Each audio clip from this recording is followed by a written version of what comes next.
I've been thinking about making a video titled The Genius of Sam Rivers for about 2 months now, sort of inspired by my friends over at Scott's Bass Lessons who do such an excellent job with that type of format.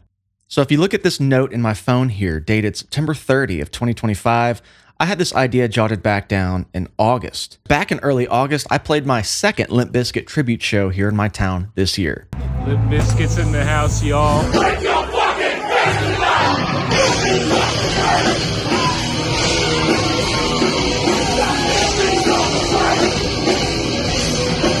The first of the two was back on New Year's Eve of 2024, and we titled the show Happy New Year. And I'll tell you what, in all my years of performing and touring the globe, that's pushing a top 10 show I've ever played.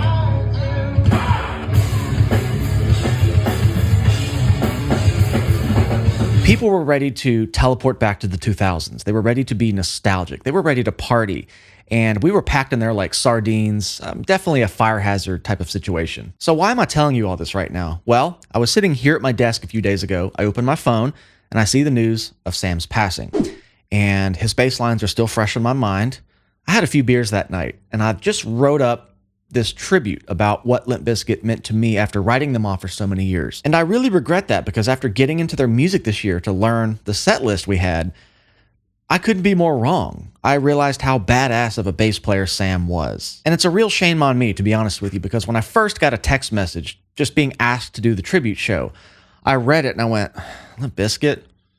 Okay, I guess I'm playing with my friends. It'll be something new. You know, it was an excuse to play with some talented musicians. I was pretty ambivalent because I didn't know better yet. This was the set list we did for both shows. And as I was learning the music, I'd come across a bass part and go,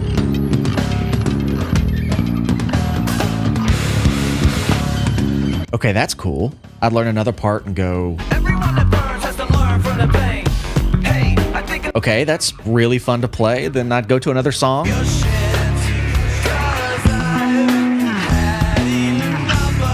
And I finally went, okay, I've been really wrong about this band. These bass lines are so fun to play. As I said in my Instagram post, I decided early on that I didn't like this band because of what other people told me about their music. First mistake. And if you've been following this channel a while now, you'll know that it's that exact attitude that caused me to miss out on so much great music. And I've learned my lesson. I mean, I've learned about John Otto being a jazz drummer, and then you put Sam in the mix. I mean, there's an undeniable magic in that rhythm section. Then you put Wes Borland on top, and like I said, I stand corrected. Because I'm still so new to the band, I didn't really know much about Sam Rivers and his background, but I do remember reading in my first video hearing Rearranged maybe 2 years ago that he started out being a tuba player. And after studying a lot of his bass lines, that makes a lot of sense to me. And also seeing that he played a Warwick bass with the light up LED frets, I had to bring mine out of retirement.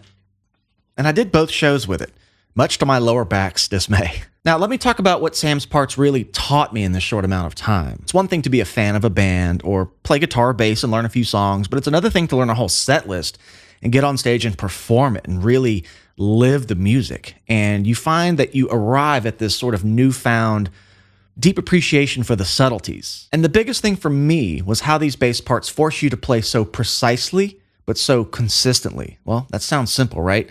It isn't. Let's take a song like Rearranged, for example. That bass groove is the main driving anchor of the whole song, and it doesn't change, right?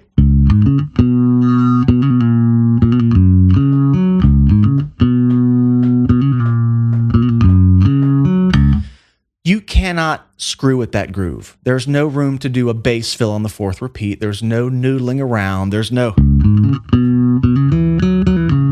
It would completely kill the vibe. And goes into what I used to teach some of my old students, a concept of, can you play the same bass groove 100 times in a row without messing up anything? Can you make every note sound exactly the same over and over and over again? That's a really hard skill to learn. And this song kind of forced me to do that, especially on stage when you're trying to move around and interact with, the other musicians on stage. I couldn't break my concentration from that groove. You have to just kind of settle it into your subconscious. And what's genius about that groove is that it harkens back to the concept of melody and hip hop. Those songs will just introduce a little melodic motif and it repeats over and over and over and over again. just think about it. You'll get it.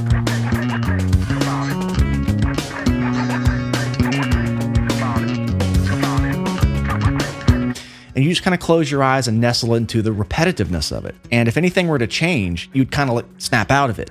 So it just pulls you in over and over and over again with that groove, and that's what I love about it. And when you finally get to the end of the song, Sam takes this little bass solo that flips the script and is completely void of any pattern or repetition. It's very random. It almost feels improvised or reacting in the moment, and it's almost like Sam took this little bass solo that's trying to serve the song and be a bass solo at the same time. It really just kind of drives that somber conclusion of the song home at the very end. I love it.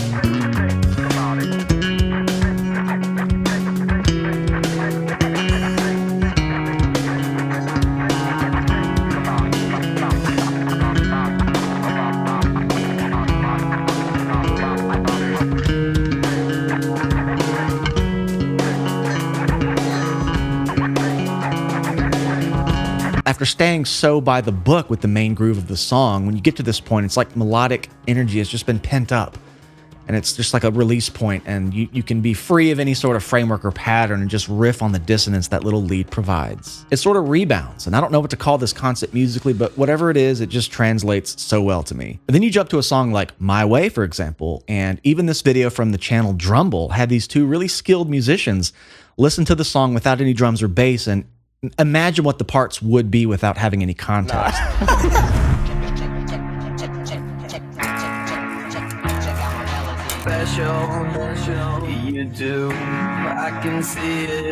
And when they actually hear what the recorded parts really were, their reaction says everything. You think you're special, you do. I can see it in your eyes.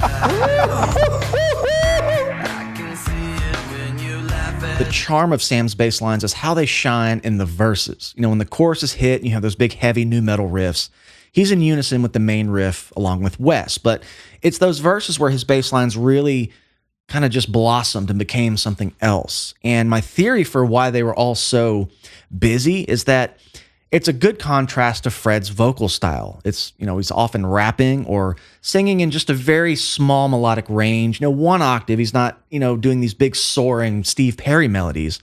So it leaves a lot of open space for a bass part, per se, to jump in and do something melodic. It just leaves a lot of possibilities there. I feel like Sam saw this musically and just capitalized on some of the unoccupied space. I mean, that verse part says it all, right?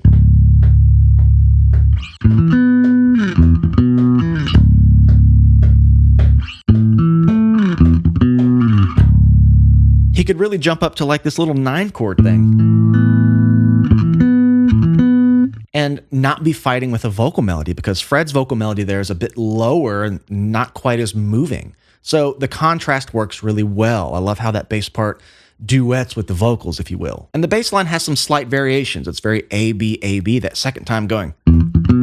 That little bump, ba bum, catching the snare that John Otto plays. And when you put it all together, it's just a brilliant bass line that glues everything together perfectly. Furthering my point about how Sam shines in the verses, you have songs like Nookie, That's a reject. Look into these eyes, then you'll see the size of the flames. Dwelling on the past, it's burning up my brain. or Just Like This, Put the low in suspension, just watch the ground move. Let the sound move. And it ain't fake when the girls get naked. Don't gotta come back. We bring that beat back, and we make sure that John kept them beats fat. A lyrical rampage. which are both great examples of grooves that have that restrained repetitiveness that really draws you in. In many of my other videos, I talk about this concept of bass lines that should repeat over and over again, or bass lines that should be very dynamic and change a lot, and how each one has such a different effect on the listener's ear. Sometimes when you play a very repetitive bass line over and over again, it sort of falls by the wayside. You stop hearing the bass line, but you still feel it, and it allows your attention to focus on a guitar part, a vocal line.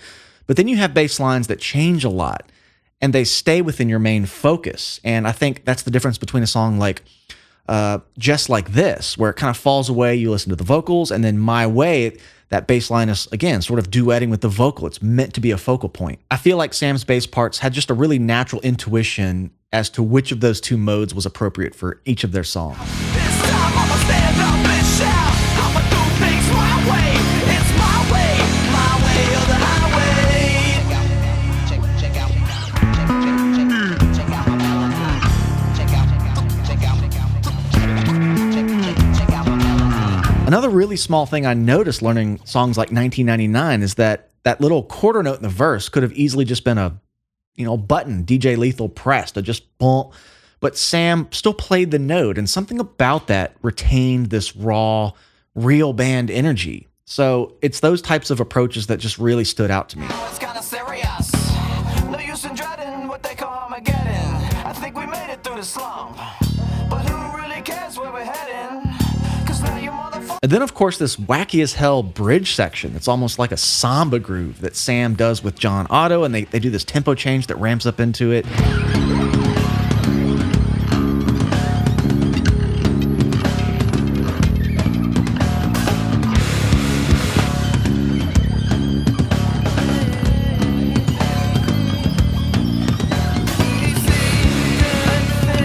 I mean, it's that type of experimental stuff I just never expected to hear in the same sentence with the words Limp Bizkit. Last but not least, this was probably my favorite song of the set list to play, Take a Look Around, and it's the song I posted in that Instagram clip. I'll go on record to say that this song is deceptively difficult to play.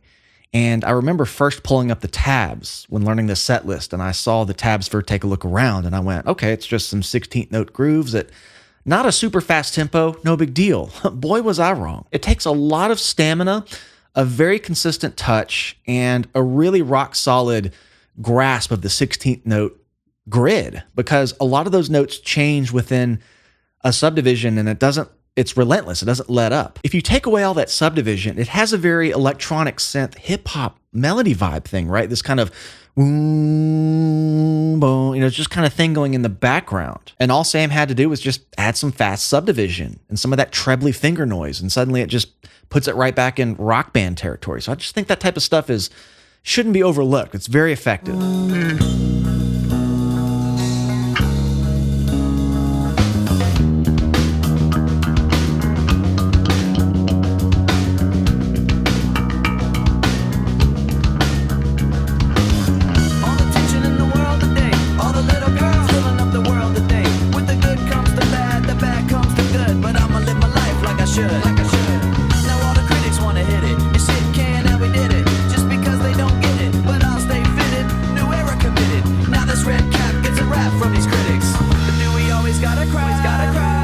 The positioning on this one is really tough too. I mean, you have to reach up and grab these notes and do these little position changes, but you can't lose the groove. You can't have any interruptions. It has to be full, nice, healthy note each time. And you have to also accent those little changes, or else it just doesn't feel right. I mean, you start off, if I were to take this slow.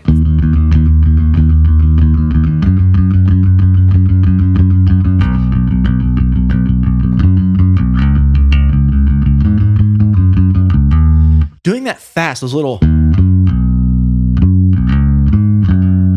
But now I'm up here, and I somehow have to get back to here on the next repeat. So there was a couple different ways learning this that I tried to position my hands, and none of them felt very natural. Therefore, it was a challenging song to play. Again, with this repetitiveness that you just have to do over and over and over again, especially at the end of the song where this drags on quite a bit. I mean, my forearm during the show was burning by that point, but you have to play it cool and keep that light, consistent touch. Don't rush, don't drag. Don't let that forearm burning shine through. It has to feel very relaxed, Now,